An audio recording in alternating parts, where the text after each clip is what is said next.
QWERTY, le bon prof au bon moment. Maintenant, je vous propose qu'on s'occupe de votre profil. Je vous ai mis un lien vers votre profil et un lien vers le profil d'un autre professeur qui a été approuvé récemment et donc dont le profil est complet. Comme ça, on va pouvoir regarder comment améliorer. Okay. Voilà, je suis sur mon profil. Donc vous voyez votre profil. Ce qui est bien, c'est que vous avez une photo de profil où on voit bien votre visage. C'est pas la meilleure photo de profil du monde, mais elle est acceptable. Par contre, pour le reste, vous voyez que votre profil est un petit peu vide. Oui. On voit juste que vous donnez des cours de psychologie à 20 € de l'heure et que vous êtes psychologue. Et c'est tout. Allons voir le profil de Sylvien. Là, on voit sa photo de profil qui est probablement un peu moins bonne que la vôtre. Le fait qu'elle soit en noir et blanc et en dézoomé, c'est pas super. Aucun prof n'a un profil absolument parfait. Par contre, je ne sais pas ce que vous en pensez, moi je trouve le fait qu'on voit une vidéo de lui tout de suite, c'est quand même super cool. En plus, si vous regardez cette vidéo, je vous assure, c'est fait avec 3 bouts de ficelle. Il a juste mis son GSM, il a fait play, il a enregistré, il l'a mis sur YouTube.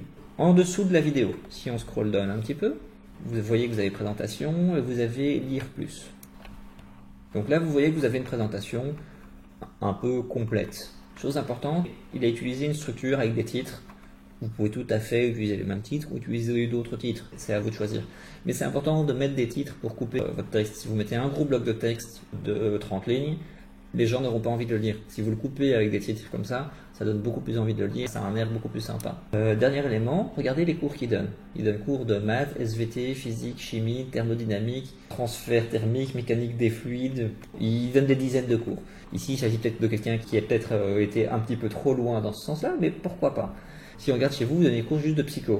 Par exemple, je suppose que si vous avez fait des études de psycho, vous pouvez probablement donner des cours de statistique. Il y a beaucoup de demandes d'élèves qui cherchent de l'aide en statistique. D'accord.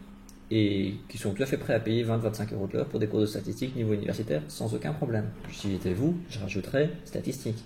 Regardez vraiment quelles sont les matières dans lesquelles vous pouvez donner des cours et dans lesquelles vous souhaitez donner des cours et ajoutez chacune de ces matières. Chose à savoir, vous allez recevoir des demandes sur QWERTY. Si un élève dit « je cherche un cours de statistique » sur QWERTY, il ne va pas être envoyé chez vous parce que vous n'avez pas signalé que vous donnez des cours de statistique. Si vous mettez que vous donnez des cours de statistique niveau universitaire et que lui il dit « je cherche des cours de statistique niveau universitaire », vous allez recevoir un mail qui va vous prévenir « il y a un élève qui cherche des cours de statistique que vous pouvez donner ». Et donc, il vous suffira de lui envoyer un message pour lui proposer vos cours. Essayez de mettre un maximum de matières que vous pouvez donner. Comme ça, chaque fois qu'un élève demandera une de ces matières, vous serez prévenu et vous pourrez lui répondre. Petit conseil, si vous avez une photo Instagram ou vous avez un ou une pote qui est fan d'Instagram, c'est généralement une bonne voie pour avoir des photos de profil qui pètent. D'accord, ok. QWERTY, le bon prof au bon moment.